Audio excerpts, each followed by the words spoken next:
All right, according to this, we're live, Amy. Thanks for joining me. Hi, Steve. Great. This is awesome. I'm excited. Me too.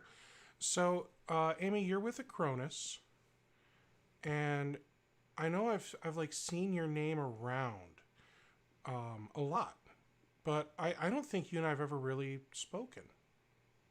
You know So, what? We haven't. I think we've been Facebook friends for a long time, yeah. but yeah, we've never gotten to know each other. So that's why I signed up because, I see you around too, and so I wanted to finally get an introduction and learn about who you are. Well, thank you. So, I know you're with Acronis, and I know Acronis is one of the top backup solutions around. And I think we all know what opinions are like. So you ask 30 MSPs what backup tool we should be using, and you're going to get 30 different opinions, right? Um, so Acronis, how long have you been there? So I'm relatively new to Acronis. I Yeah. joined just in March in 2020. So it hasn't even been a full year that I've been Okay. at Acronis. Um, I've been in the channel though for about 26 years now. Yeah. So like you said, been around. So why the jump? Um, well, Acronis is doing something a little bit unique in my opinion, right? Um, and a lot of folks, when I was an MSP, I guess first my background. Mm-hmm. So 26 or so years in the channel to date. Um, about 13 of those years, maybe 14, I was an MSP. So I was an MSP for quite a while in the dirty early days, kind of the Wild West, right? When the model was forming, when everybody was trying to learn about the recurring revenue model, switching from break fix, all of that. So that's when I was an MSP. Along the way, we worked with a lot of break fix companies that wanted to be MSPs. And we saw an opportunity to pivot into one of the first master MSPs in the channel. So what that meant for us, nobody called it a master MSP at the time, but basically the short of it is we were staffed 24/7. We had a knock, we had a help desk, and other people wanted to do those same things, but maybe they were one or two man bands, or maybe even three, four, or five, but didn't have staff for 24/7. So we lent out our knock, our help desk, our team, and delivered those services under the MSP's brand. So did that for quite a while. And then we sold the organization in 2010. And since then, I've been over on the dark side working with vendors to help them build their channel programs. So now to tie that into why I'm at Acronis, Acronis is doing something interesting. We actually used Acronis when I was an MSP, for image-based backups. That's what we're most well known for, right? But for the last 7 or so years, Acronis has pivoted into a security organization. And so Acronis has what we call Cyber Protect, which is a single console, single agent that not only has our backup technology in it, which we're well known for, but a full suite of security solutions. So that was exciting to me. And to be able to bring that to the channel, my title is Channel Chief Evangelist. So it says exactly what I do, bring that information, what we do, Cyber Protect to the channel and talk to my MSP friends about it. That's really cool. So I always I'm amused by I'm amused by the titles some of these companies just kind of pass out. You know, channel chief evangelist. Like, I hear evangelist and I'm like, oh, okay, so what is she preaching? That's where my mind goes. And I'm not necessarily far from wrong, but I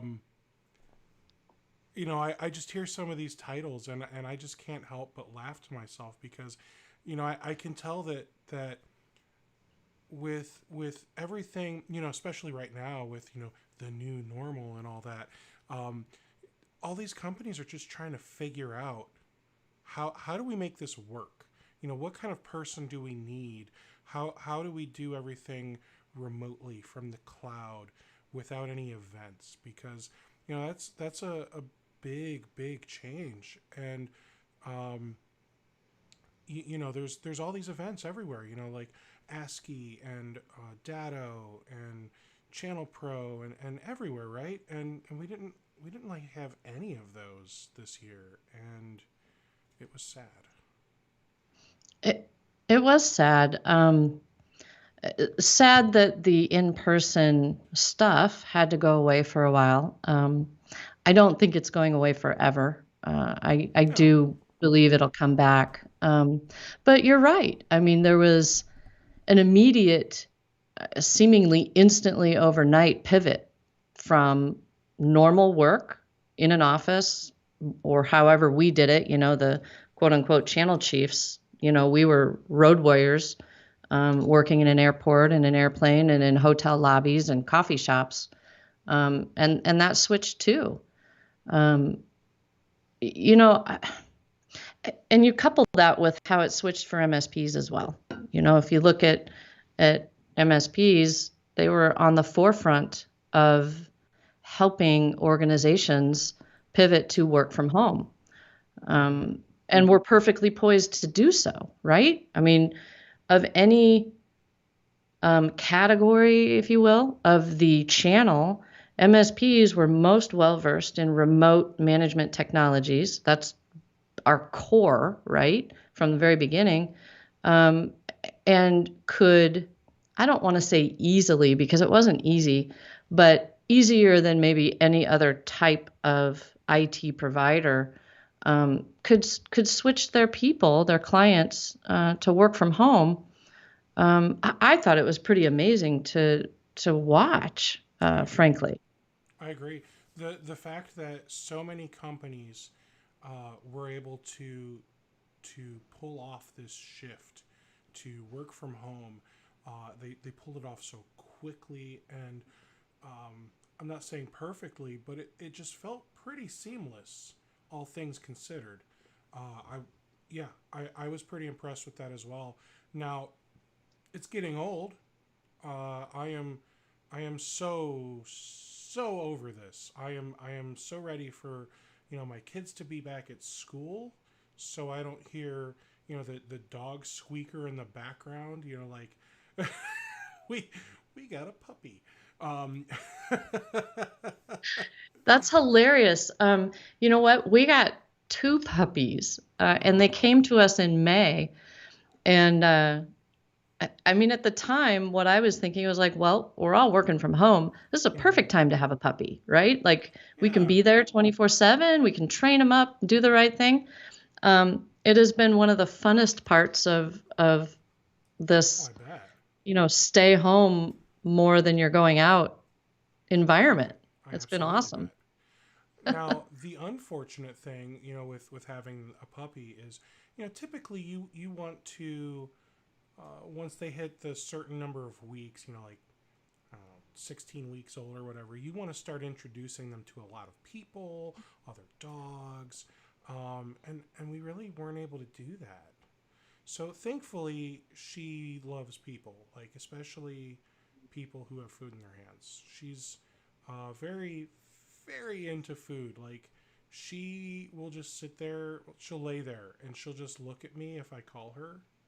She's like the laziest puppy ever. She'll just lay there and look at me if I call her. But if I call her and I have like a piece of cheese in my hand, she like will stand up, she'll leap off the couch, she'll dart over to me, and she'll sit as pretty as you've ever seen a dog sit. So yeah, she's very food oriented. I think it's time for us to start doing some training, Oh, like that's like that's actual awesome. training. Um, I think our puppies, eh, listening to you say that, I would compare them to my children. Oh, We have seven, and most of them are grown, but still have four in and out of the house. And I never felt the need to, get them into preschool for socialization or anything like that because, I mean, we had a whole preschool in the house when they were all little. So kind of the same with the dogs. mm, So when we've got 4 to 6 people in the house at any given time coming and going, they're pretty used to that kind of chaos, and um, that I think they're pretty okay. okay. At least so far, they're good with people. We'll see. So because I'm a nerd about this stuff, I want to talk to you for a second about your setup, about everything that I'm seeing here. So it Okay. feels like you have a nicer camera. Are you using like a DSLR or a mirrorless? So it's a Sony CyberShot 100D. Is it DX? RX? Sorry, Okay. Mark 7. So I mean, it's decent. It's not the highest end camera, but it's not a basic, um, just video camera. So, So um, Cybershot, because like this is like an A6400. Is it like this? if I could reach it, I would pull it around and show you. But it's so I got it it's for several purposes. One of my directives at Acronis is to launch a podcast Mm-hmm. slash vlog. So that's part of it. But also, I did this roadshow tour back in August. It was called Channel Strong. I don't know if you saw it I or didn't. heard about it, but we basically there were 7 vendors. We got into this rock band tour bus and we crossed the country, stopping in different cities and did these pop-up tailgate events outside for MSPs. Um, and so I also got the camera for that, something that I could take on the road, that I could do impromptu interviews with, etc. And that also had really good capabilities that were automatic because I'm not a Got it. videographer. I don't have that background. Okay. Well, good. I see you've got a I can't tell which one, but I see you've got at least a microphone. Yeah, it's a Rode NT something. Your NT2A. Okay. So it's a condenser style microphone, which now I understand I should have gotten the different one, the other kind, but The so dynamic. far so good. It's actually a dual mode. It can be a condenser, but it can also be an omni whatever. So I have it in kind of a single um, speaker mode. So in other Okay. words, you can see the back of this. The back Mm-hmm. of this microphone's not listening. It's only the Right. front that's taking in Yeah. the audio. So that is called the cardioid pattern. There you go. Or I'm sorry, the pattern. So cardioid is basically where it looks like it's doing this, and it like you'll see like it kind of, and then there's supercardioid where it's like even more toward the forward type of, like, so you see this is more ovular. Hmm. So and then and then there's omni mode, omnidirectional. So that's literally just a circle going all around.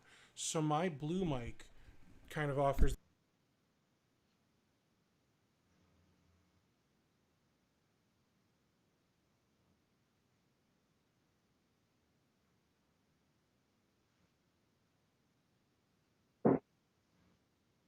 Hmm.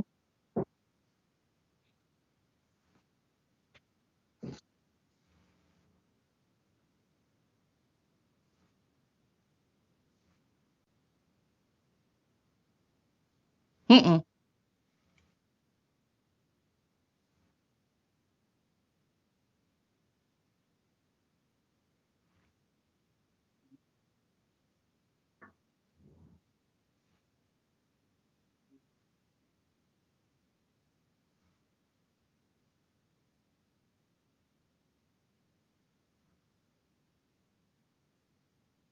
Mhm.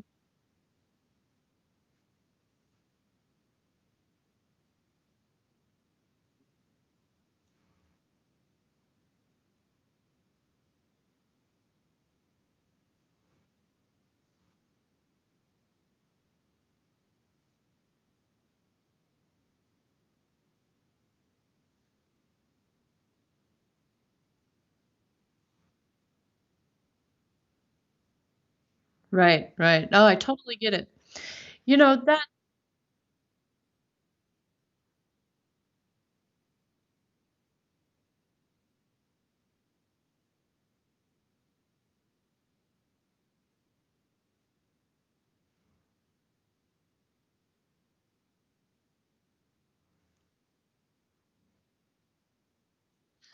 No, I love it. I love the feedback, because I don't like I said, I'm learning how to use all this equipment. I mean, I've got this Zoom, what's it called? Live Track 8 mixer thing, and I figured out how to make the microphone sound good. But God forbid any of these dials move, I'm gonna have to, like, figure it out again. So, but oh, I did, yeah. Actually, you can set it. You can actually create, like, presets, and then rotate to them, but, again, I haven't figured out how to do that yet, but I will. So, here's a question, though. So what you just told me, right? Like, clearly you've got some knowledge about this type of equipment. Um, this work from home environment caused us all to go work from home. A lot of people are sitting at their kitchen table, just trying to work. Um, and I see a clear future where home offices, more sophisticated home offices, are built in homes just as part of a standard layout. Do you think there's an opportunity for MSPs or any IT providers to provide a special service around managing the home office, managing these little quasi studios, you know. Um, for example, I know Acronis sent us a lot of basic equipment, green screens, proper lighting. They didn't send everybody this particular camera that I have. They sent a different kind of webcam, but it's better than what's built into your laptop. Yeah, it was something. So, I just kind of wonder, is there an opportunity for MSPs to wrap a service around that, deliver this kind of equipment, manage it, set it up, etc.? What do you think?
Hmm.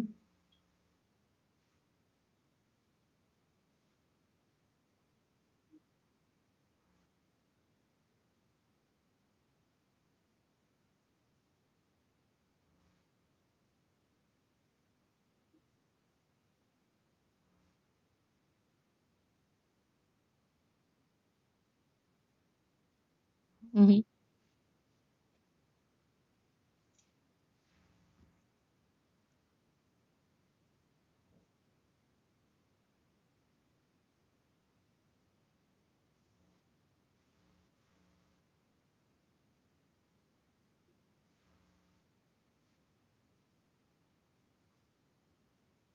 Exactly.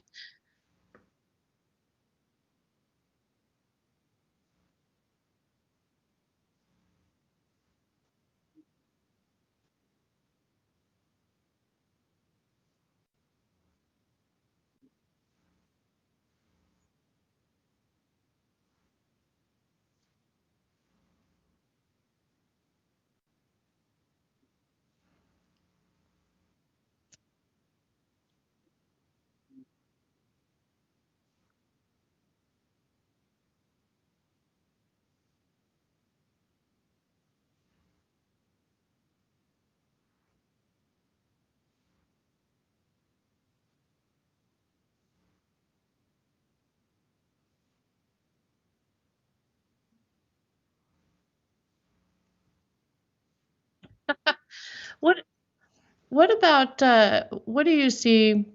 Um, because I always thought this was a good opportunity, but MSPs kind of poo-pooed it. But now that we're forced to work at home, and I think that was because many MSPs said, "Hey, I'm not doing home offices. I only do real businesses."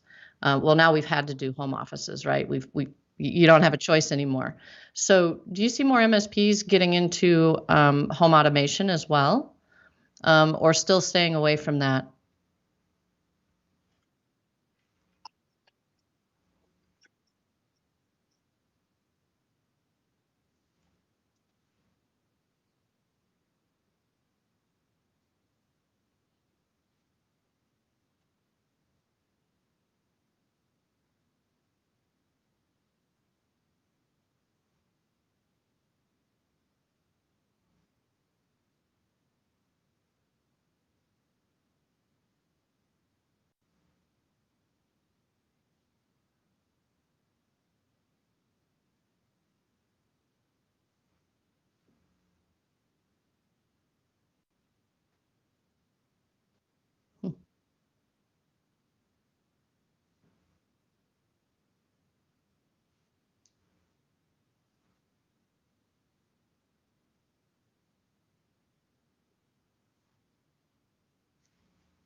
Hmm.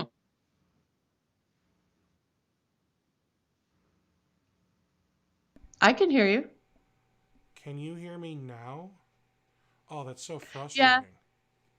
It's just got a real delay. Like I hear your audio before your mouth moves, which is opposite of what you normally see.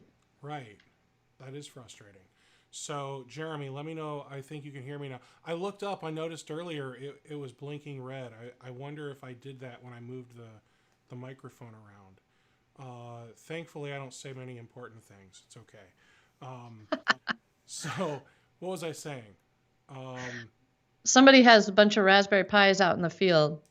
Yeah, so Raspberry Pis. My buddy's got like 1,000 of these things out there. He's got them like either in server rooms, like for smaller MSP, smaller clients, or he might put them into the rack for like in a data center for his larger clients. And he's got some sensors installed in these Raspberry Pis where it's checking um, temperature, humidity, pressure, and I think the sensor also does gas, but I don't know, like if it tells you ate too many beans, or I don't know how that works, but so it's like really cool. And then he's got all kinds of automation set up with that through ConnectWise, where when that sensor hits a certain thing, it automates some scripts. It may notify him. It may notify a client.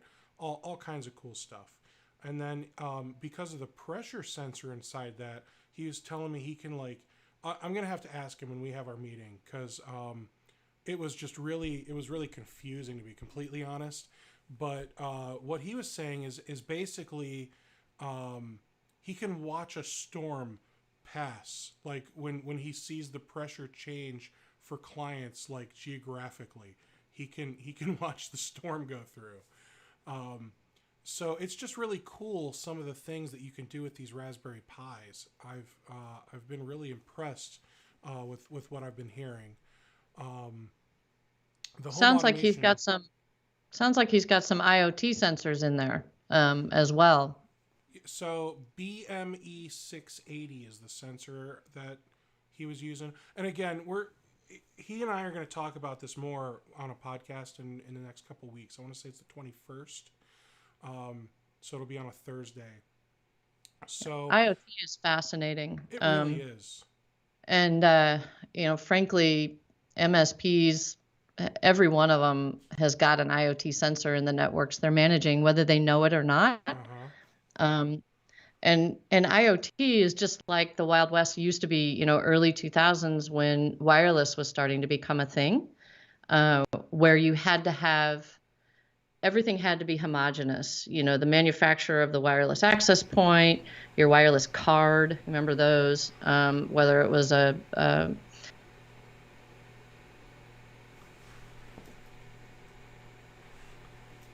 all had to be the same in order for all that stuff to magically work together. Now it's all interchangeable. It doesn't matter what brand of wireless access point I've got. It just works.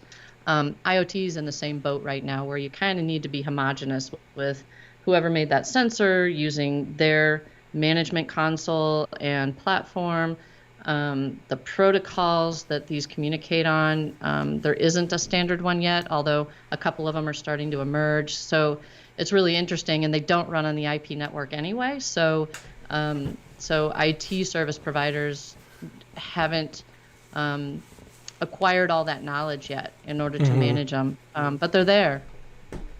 Well, there's a really interesting vendor out there, Domotz. Yep. DOMOTZ, for those of you that don't know what I'm talking about.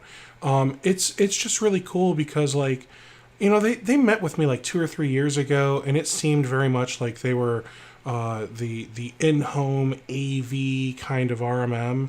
And they still today brag about how Best Buy's Magnolia is their biggest customer, and that makes IT guys laugh. But now you look at how much IoT type stuff we're managing, and you got to think to yourself, holy crap, why am I not using Donuts so I can get some additional insight into what's happening in my clients' networks?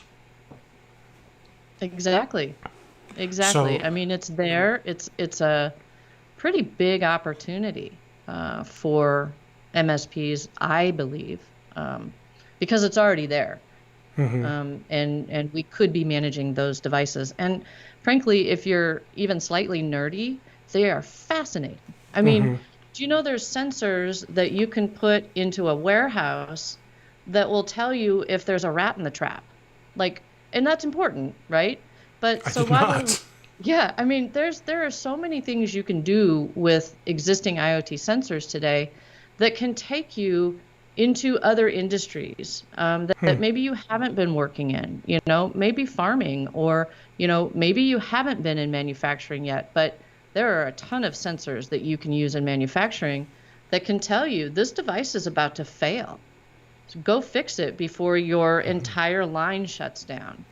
That's fascinating to me. There's construction is a huge area where IoT sensors are used. And so if MSPs are looking at verticalization, right, which we've talked about for the last 10, 15 years. IoT is one area where you really could verticalize, if that's a word, because there's some very special IoT solutions in these different industries. And it's all right up our alley. We're Oh yeah. nerds, right?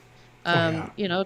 To learn a new sensor. I mean, you're talking about the Raspberry Pis. I mean, there's whole platforms and systems that you can be selling and managing, if you will. You look at, I look out here a couple miles away from me, south of town.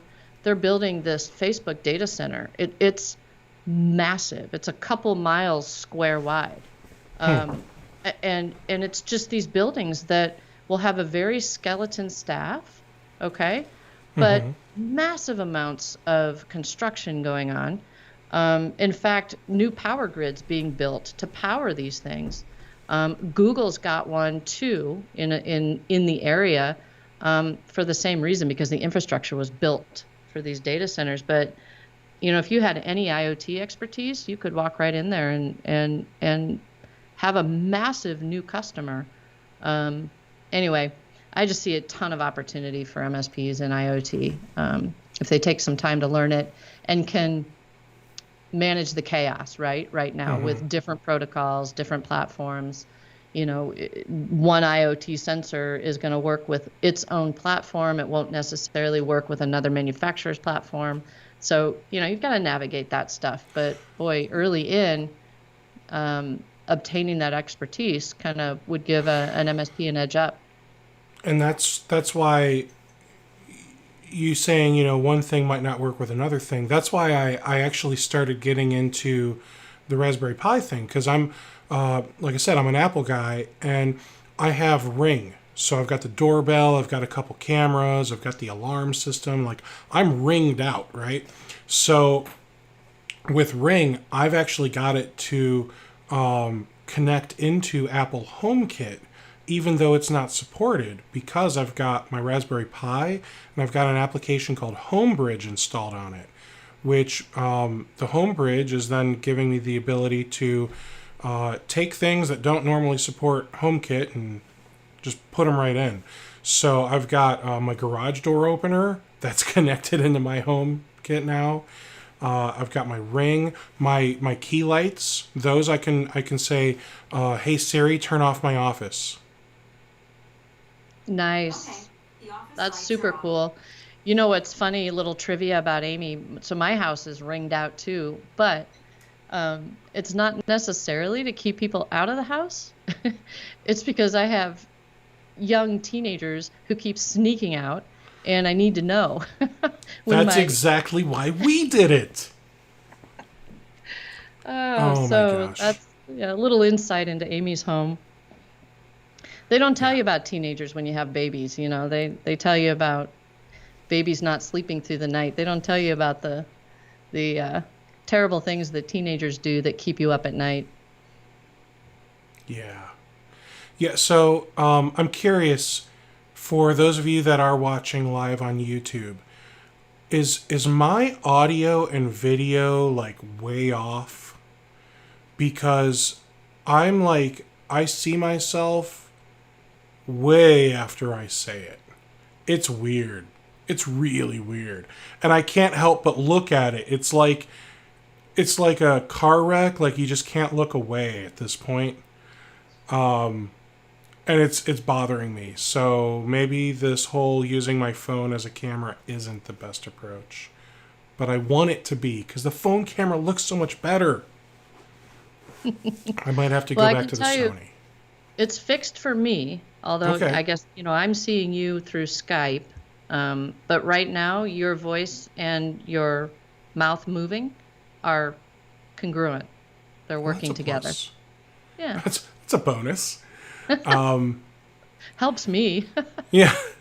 And then I'm pretty sure, I know Jeremy said my audio for me was very low, so hopefully that's corrected, and hopefully yours and my audio are pretty close to the same volume. That's the goal anyway.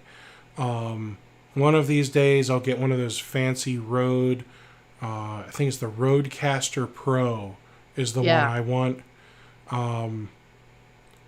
but it's one of those. It takes money to make money, but you don't want to take the money you make and then just keep throwing it all back into more gadgets. Like, I get enough trouble buying Raspberry Pis and everything else. I don't need to buy a $600 mixing board. Where am I going to put it? My desk is atrocious right now. Right, but the Blue Yeti, that's a great one. That's great for a lot of podcasters use that microphone. They do. I don't love it. So I have a Rode Pod mic, and I actually like the quality of that mic much better.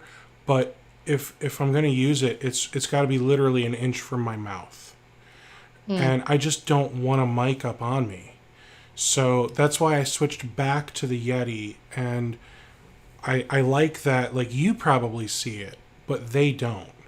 Like, it's completely outside of the shot. It's just outside of the shot. And I still probably sound pretty good. And actually, if I were to get closer to this mic, it would just make me more bassy. Like, I would probably get a little louder, but it would bring out more boominess in my voice. So that's why it's where it's at. What I think is interesting is a lot of times you see the I don't know, I call it a spit guard. That's not the proper term. It's called a pop shield. Pop shield, there you go. So would you like to understand the science of that? Well, I don't know the science necessarily. I just know that when I have it on, my voice is muted, and when I have it off, it's fine. And I must not have whatever others have. Like, there isn't a lot of pop when I speak. So I don't know if I'm just soft-lipped in that way. I don't know what the deal is, but there's find not a need for it. Because of where you are compared to the microphone. So if you had the microphone here, an inch from your mouth, then would need.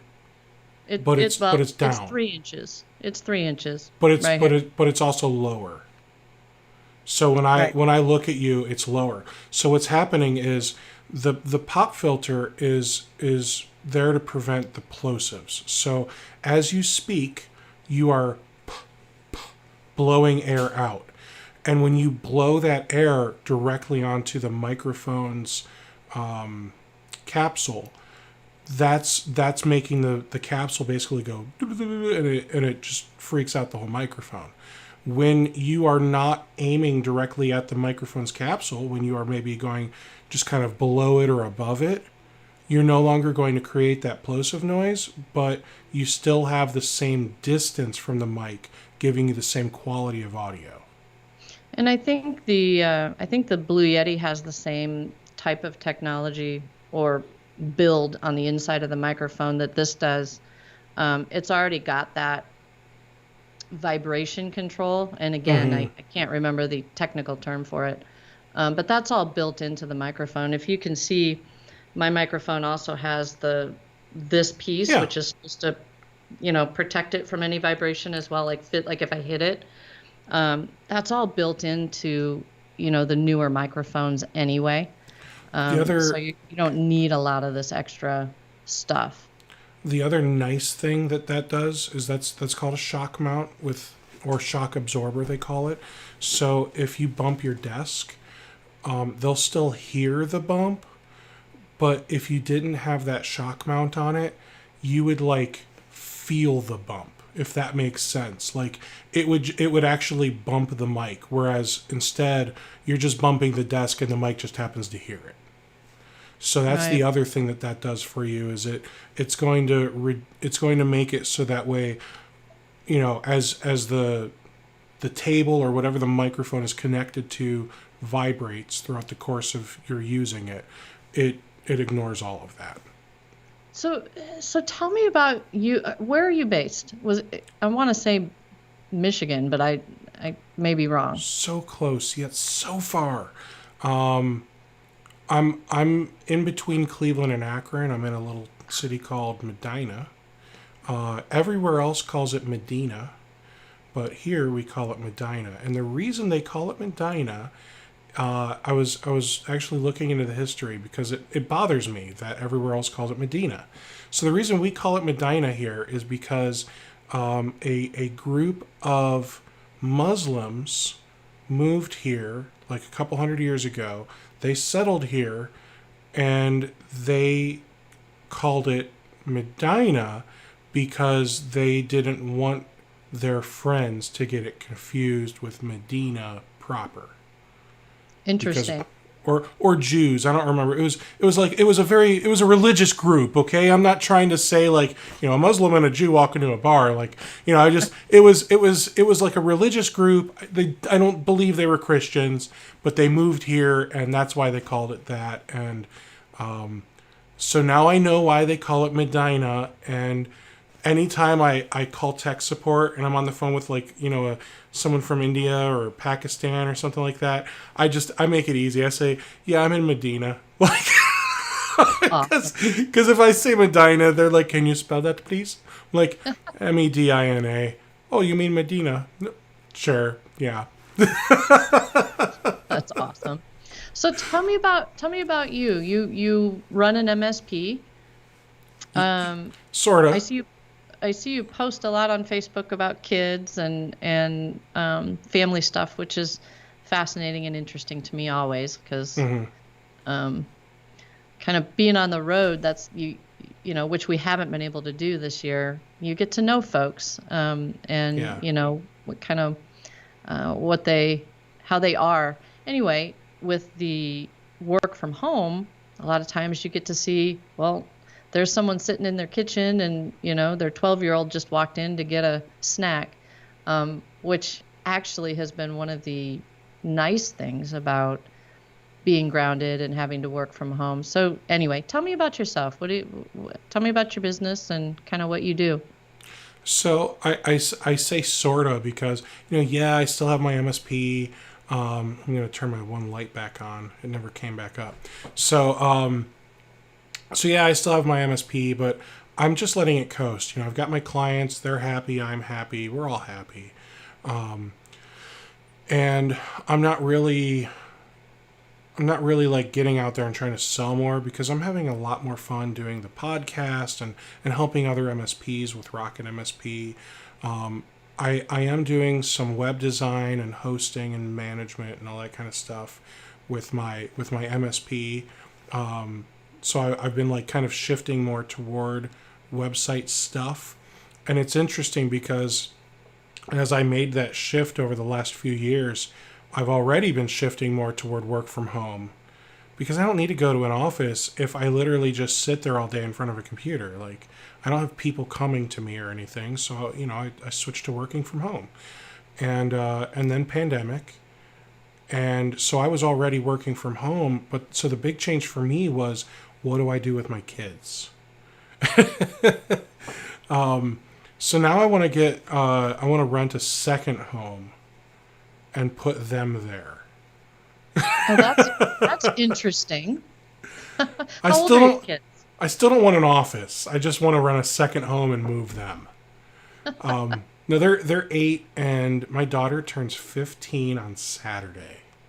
Oh wow! Okay. And yeah, it's been fun. Like I get on here and I complain, and I hope you and everyone else knows, like, I'm just the guy that complains as a joke. Like, I love my kids. We have a great time. I just love them from a distance. I never got that feeling. I haven't gotten that feeling from seeing your posts. I haven't. Oh, I have a friend. He's like, why do you always complain about your kids? I'm like, shut up. They're always doing stuff that derails your day. So, it's legit. Yeah.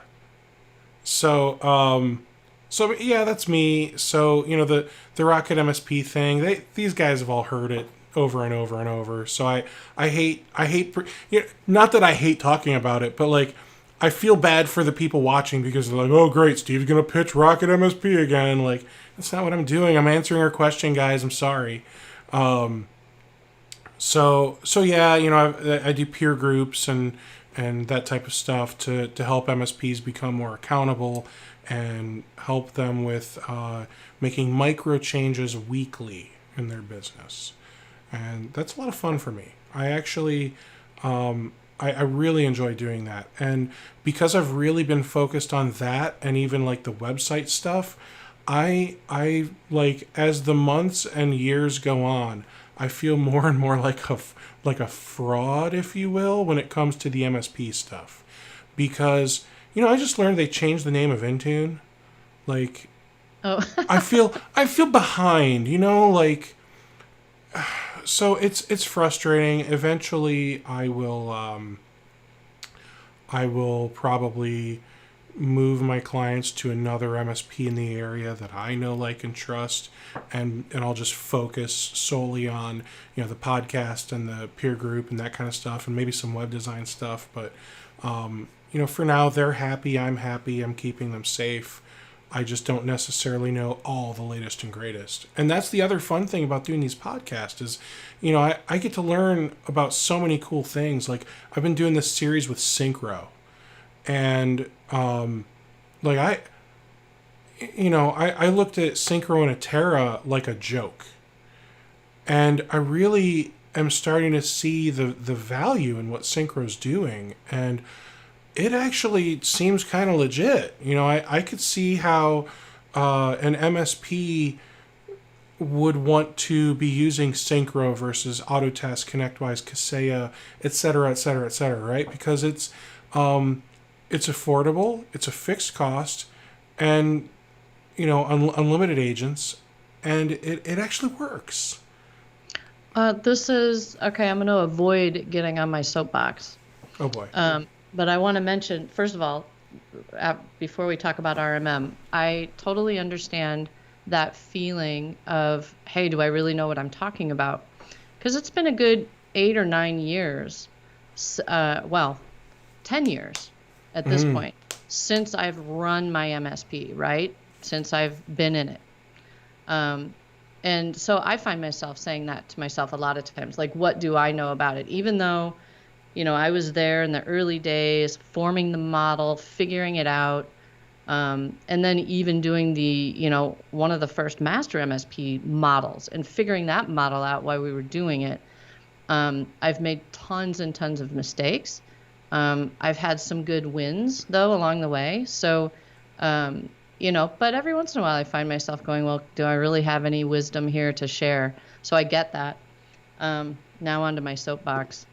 I don't think that our RMM or PSA, the classic ones that you and I think of when we talk about being an MSP, have evolved much at all to meet modern challenges. Even talk about IoT. What platforms do we have right now, classic platforms, that even address IoT?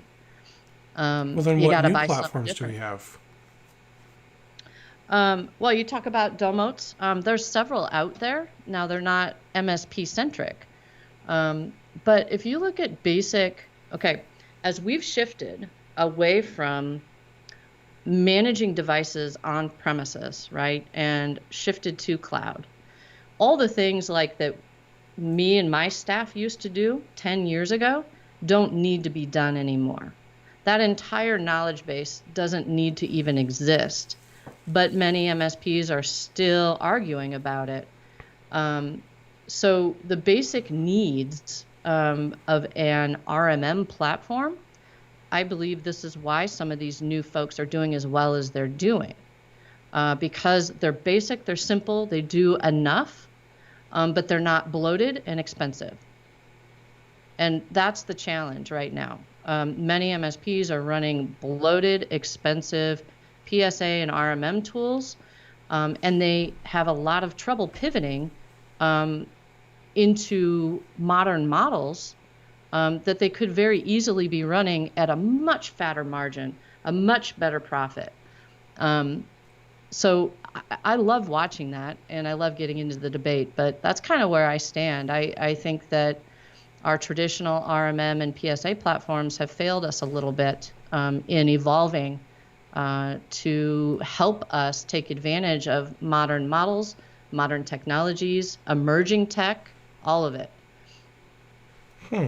So, I'm going to ask you to elaborate on something there in a minute. But you know what really grinds my gears?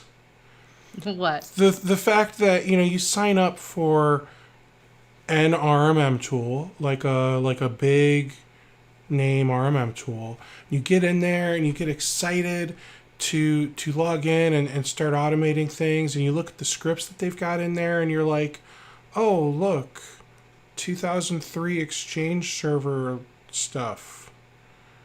Like, I just don't understand why they think that's okay. Okay, so here's the thing, and my friend Dave Sobel said it best recently in a conversation. Many MSPs ask for scripts. Like, how come you don't have a good script library for me? Why aren't they solving these automation problems within the platform itself? Why do I have to create a script or become a script kiddie to get stuff done? Why isn't the platform solving through automation, which is exactly their sell to you? They're selling you. They're saying, look, buy my platform. You can automate all this stuff and make more money. Well, not if I have to build a bunch of scripts. The scripts are a reflection of where the platform has failed in delivering automation. That's exactly what that is. Shouldn't the argument there be that the platform is there to enable automation, and if you can't write a script, what are you doing as an MSP, or that kind of stuff? Like, look, most MSPs that I see and talk to, and if you dig into the scripts they've written, they're scripts to solve an automation problem that the platform should have done already, like backups. Okay, let's take backup for a really good example. What do you want to know about a backup? You want to know if it failed. Do I need to know that it did everything else? Probably not. I just need to know that it failed. Well, if my RMM platform doesn't automatically pick that up, why would I have to write a script for that? Like, I shouldn't have to. And I'm being very, very simple, okay, Steve, because I am no script kiddie, okay? I'm looking at this from a bigger picture. Why isn't my RMM tool solving that problem for me already? Why do I have to buy the tool and then spend hours upon hours writing scripts to solve automation problems? That's my question, which is a step back from the at this day and age, RMM tools shouldn't just be what you said, enabling automation. They should be delivering automation. It's been 20 years, folks. That's 20 true. years. 20 years. And now we're in the cloud era.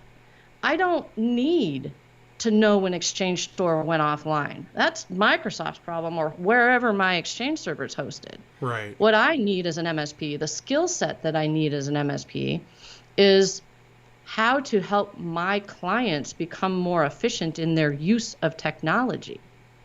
I shouldn't need to be solving the technology problem itself. It's already there. Does that make sense? It does, and I like where your head's at, but I think the more advanced MSPs that have already spent the time and built all of this stuff out, I think their argument is going to be, if you're not going to spend the time to customize your tools and set everything up, why do you have any right to be doing this? I mean, we spent all this time, we set it all up, we automated everything. I know a guy, he literally does about 4 or 5 hours of work every month because he's got ConnectWise automated so well. So it's, when you look at it like that, and I mean, he's managing thousands of endpoints, and he's got like 3 subcontractors, and he does like 4 or 5 hours of work. He might manage 3 tickets a month. He has so much automated through Automate that he just doesn't need to do a lot. So So again, I would argue that wouldn't he also say like, well, why should Amy be able to just pick up software and go out and like steal my clients after I've spent literally years getting all of this set up just right? Think about that. Just step back for a minute and think about that from a business perspective, not a technology perspective, but a business perspective. But does and this I'm just using you as the example. Doesn't that say like, okay, this guy who's been doing this for years and has written, thousands of scripts to automate everything, he clearly knows what the heck he's doing. Amy just picked up some software and went out and started trying to steal his clients. Does Amy actually know what she's doing? I get that. So does Amy need to know what she's doing from a bits and bytes perspective with the technology? If Exchange is hosted, if the client's using Office 365, does Amy need to know anything about that Exchange store? Anything about managing it? Well, but I'm not necessarily talking about Exchange stores. No, you know what I mean? I'm taking this to give it an example. Does the client need to know anything about that? No, they don't. What the client needs to know is how to most efficiently and effectively use Office 365 so that their business is running well and as efficiently as possible, and that business owner's staff is not down and is also extremely productive. Okay, so those are two totally different things. We're talking bits and bytes of technology versus the value of using technology and what it can do to transform a business. So if most technology used today is hosted somewhere, it's a cloud solution, cloud platform of some sort, let's say it's Salesforce that client is using, is my value as an IT service provider in knowing how to manage Salesforce from a technology perspective, or is my value in helping them get the most use out of Salesforce? Because that's a complicated platform. I mean, I can use it out of the box, but if I could customize it, it could make my team very efficient and my bottom line much better. Does that make sense? It does. And I unfortunately agree with you and don't know how to argue this further. It's okay. Here's the thing. And that's my point with our tools. With let's say an RMM tool, right? Where somebody has spent years customizing it. Is that valuable today to that MSP's bottom line?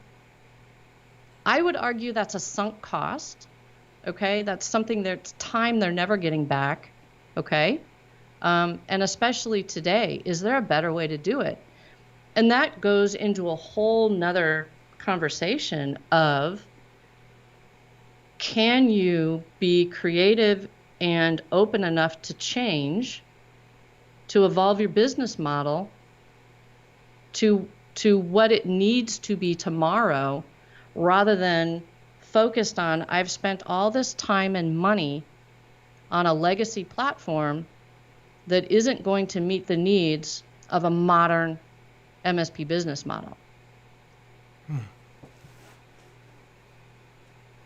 I'm saying that those RMM platforms have kind of missed the boat with that. Not saying that they can't catch up, but I think they've missed the boat.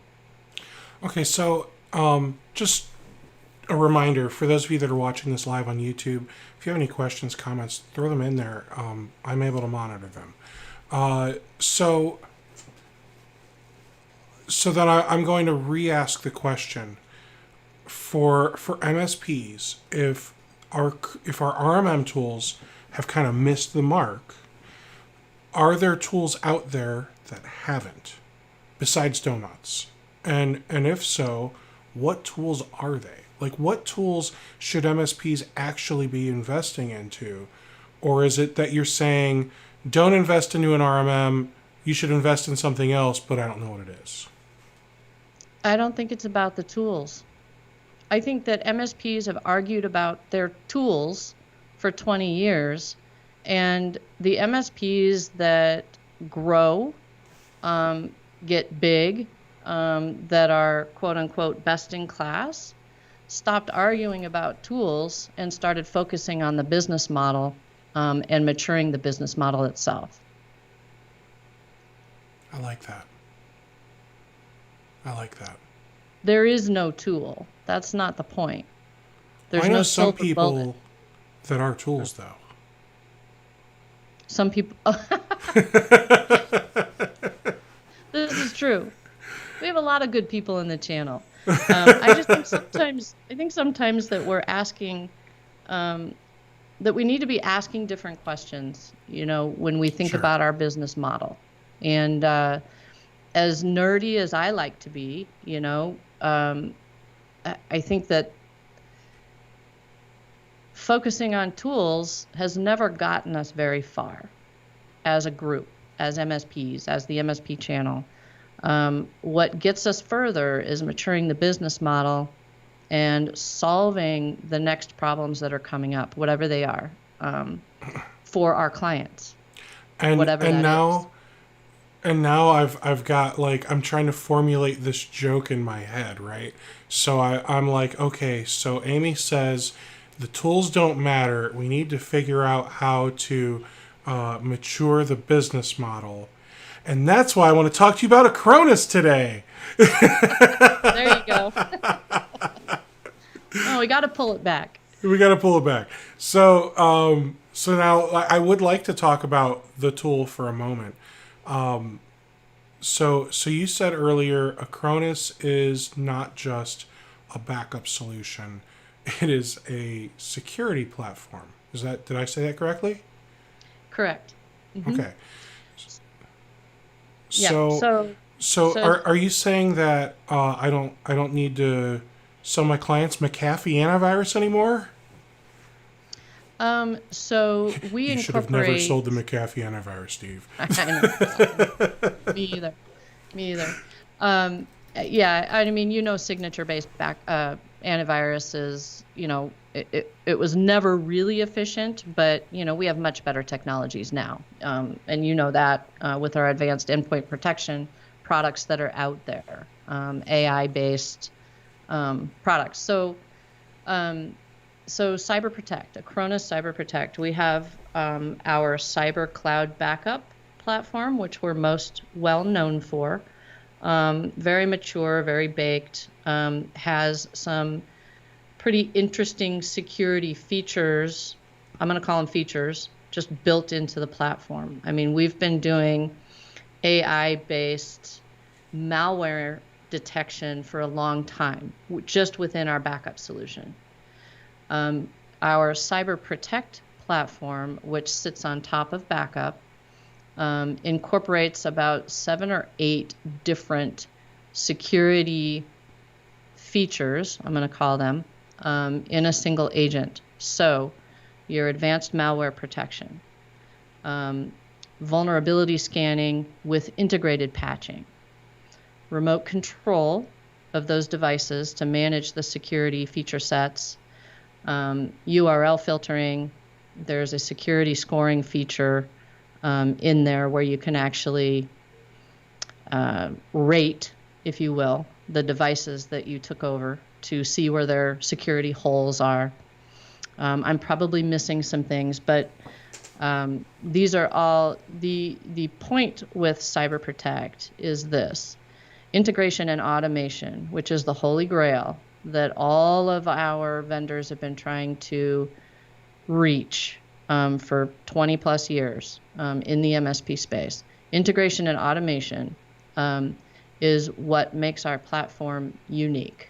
And right now, the only platform that rolls cyber protection into a fully featured backup and security platform that sits with a single agent with a single console. So that single pane of glass that everybody's been looking for, you can find that in Cyber Protect right now. So I have 2 unrelated questions. One, I'm looking at the Acronis Cloud CyberCloud page, and I see you guys integrate, and maybe this isn't an exhaustive list, but I see ConnectWise manage, automate, and control. I see PAX 8. I see Cloud Blue, and I don't know what that is. Kaseya, Atera, Autotask, something else I don't. App Direct. Mm-hmm. I'm not familiar with that one. So I don't see Synchro. What's going on there, Amy? So Synchro, yeah. We don't integrate with every single platform out there. But you went with Atera or Synchro? Yeah, I don't know. The integration and the automation that I'm talking about is within the platform itself. Okay. So when you're trying to create a security service and building out your stack, most MSPs are dealing with 8, 9, 10 or more different vendors, different agents, and different consoles, right? You've got your advanced malware protection on your endpoint. You've got some kind of patching solution, some kind of remote control solution, some sort of URL filtering solution. You got all these solutions, and they all have their own console to manage. So your engineers are going back and forth, 10, 12, however many consoles to manage all this stuff. You've got all those agents sitting on your endpoint, hopefully not clashing with each other. The other piece to that is none of them are really fully integrated. So we've got API integrations, right? So, but if one vendor updates their product, many times it breaks the API integration, and you've got to go figure out how to get that all fixed. I've been there, done that in the early days. I'm sure you've experienced that. What that creates, all these API connections, every single one of them is a vector where there could be a breach. How do you protect all that if they're not really integrated? How do you protect it? I think the best approach that most MSPs take is we hope for the best. Yes, right. But today you can't really do that.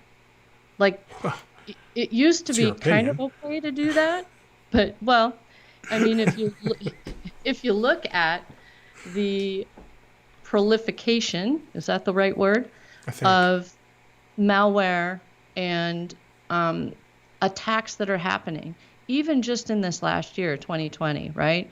We look at our, we call them CPOCs, Cyber Protection Operations Centers, but if you look at our SOCs around the world, just Acronis, we know that 1/3 of organizations globally are attacked every single day. Every single day, the organization, 1/3 of them, that's a lot. I mean, that's a lot of companies, and that's a lot of attacks happening. It really is. It really is. And, many times these attacks are coming in, you've heard these examples. Well, we're doing vulnerability scanning, but we actually, we didn't patch. So even in our little SMB focused solution, we've got vulnerability scanning integrated with patching. So you can actually vuln scan and apply your patches in the same motion. And I was just about to ask. So I have so many questions floating through my mind right now, Amy. All right, so let me try and get through this. So this cyber cloud thing looks amazing, and I think you and I might want to have a deeper conversation offline about some things. So am I understanding this correctly, that like somebody could not need an RMM if they're using the full cyber cloud? At this point with the feature set, okay, what it looks like, if you were to deploy Cyber Protect today, you have remote control of your device where that agent is installed. So you can remotely access the screen, keyboard and mouse. Correct. And it's a good, nice remote control feature. if you're looking for all the other things that an RMM does, it's not that. Okay, Well, but let's think about what I'm going to say. 75% of MSPs are really using their RMM for. They buy an RMM because they were sold the hopes and the dreams, but then they get it and they're like, okay, so I can deploy my antivirus and I can remotely access it and I can patch some of Windows, but most of the time it's going to break because you hate Windows 10, and most of the time third-party patch management never works. So I guess I've got this really awesome, expensive remote access tool that deploys my antivirus for me. Like, if you think about it, that is really what many MSPs are using their RMM for. And, they're probably deploying, backups and some of the other tools that they're paying for, but they're not like my buddy who only works 4 or 5 hours a month. Right. I mean, if you're looking for a full-fledged scripting engine, you're not going to find that in CyberProtect. Okay. You're going to find remote control. You can go in there, you can manage that backup, you can manage the security features. You can do whatever remotely that you want to do. But no, it doesn't compete with a full RMM platform. So I wouldn't say that. Do you think you guys ever wanted to? Well, here's what I would ask, and you already brought up the point. Do you need a fully featured RMM platform? I don't know. You can only answer that as you, the business owner. And I think I'm going to rephrase that question. Do you guys ever want it to compete with an RMM for the 75% of people that are just barely scratching the surface?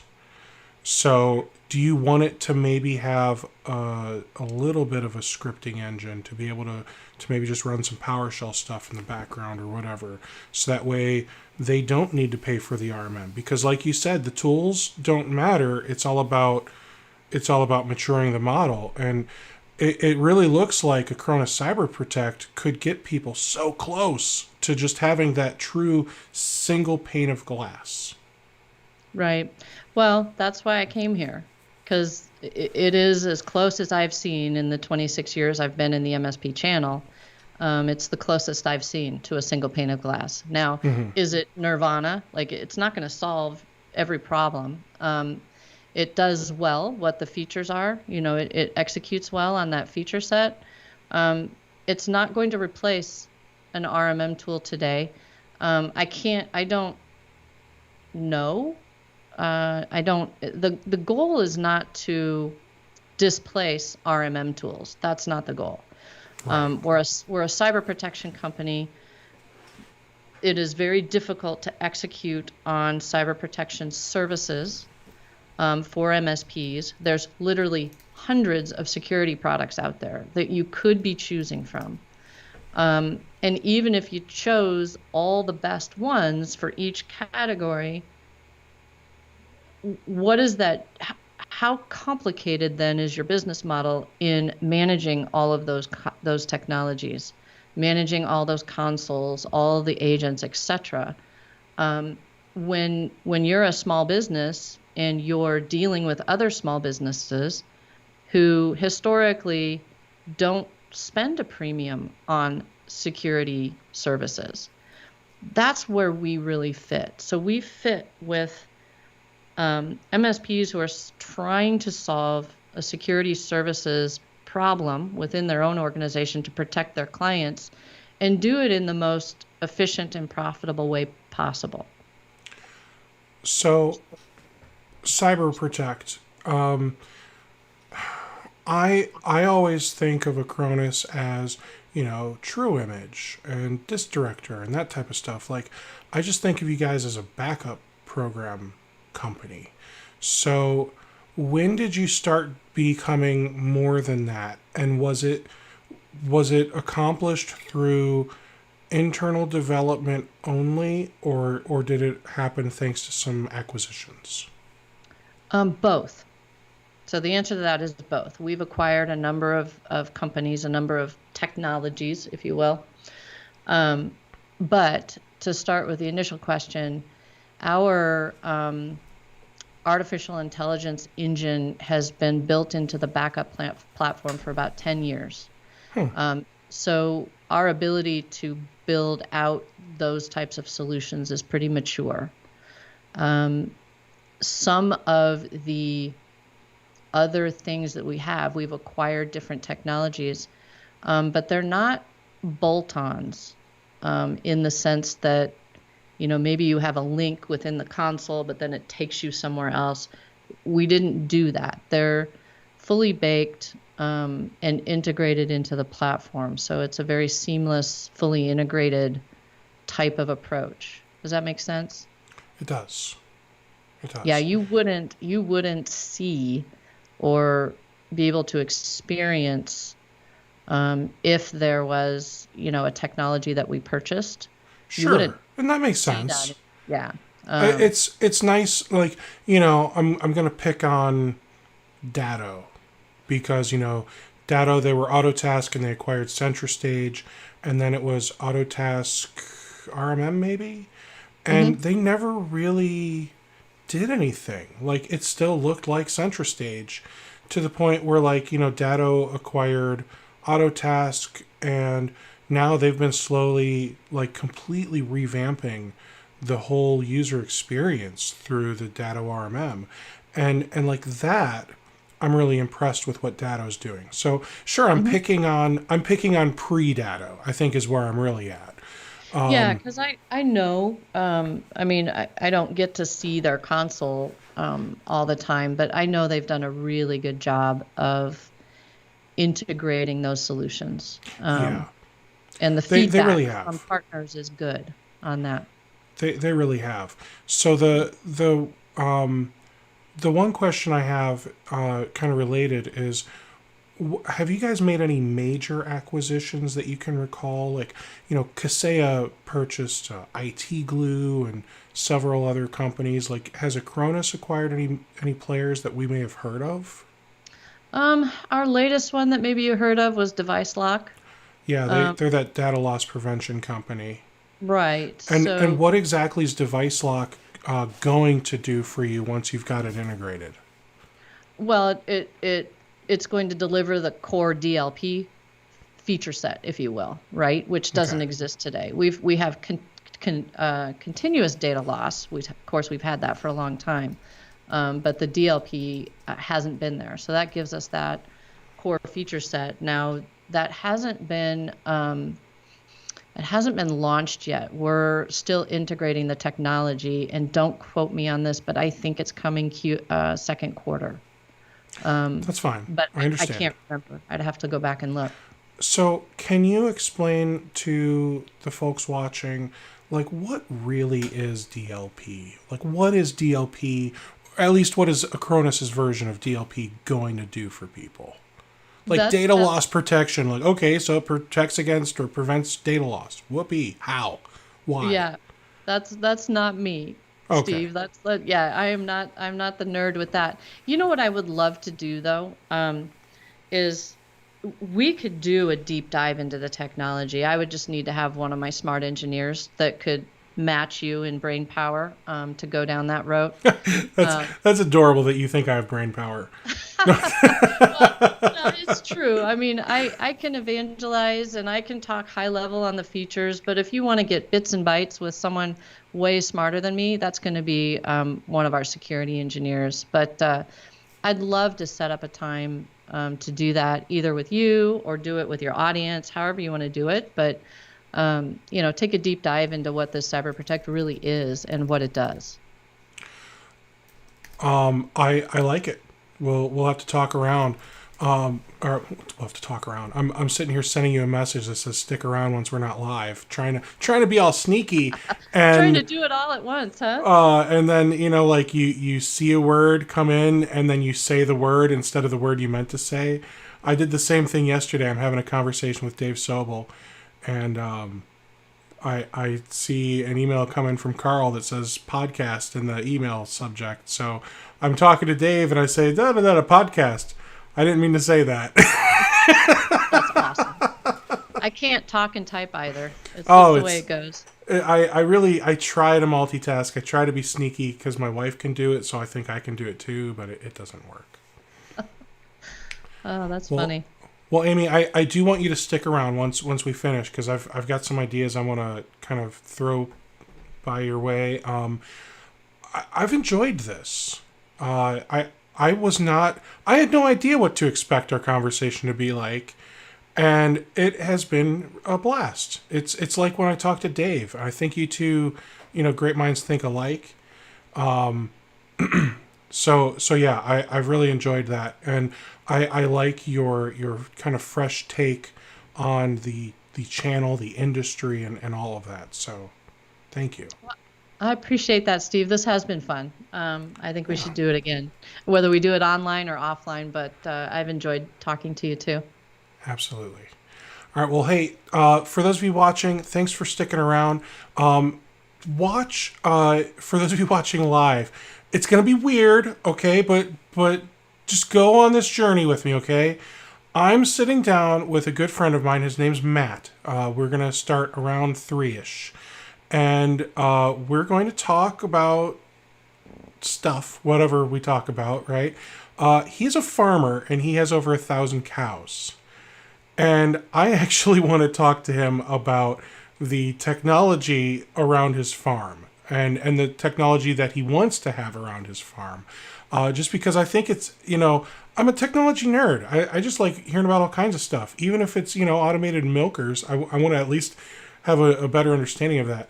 And I think that would be a really interesting segue going from our IoT conversation into a farm, because, that's not going to be your usual office filled with computers. He's going to have some really interesting equipment to work with. So check that out in a few hours for those of you that are able to, or watch it later after it's been recorded and put back up on YouTube. And check out some of the other podcasts I've got later this week. Thanks so much, everybody. Thanks, Amy. Thanks, Steve. Take care, guys.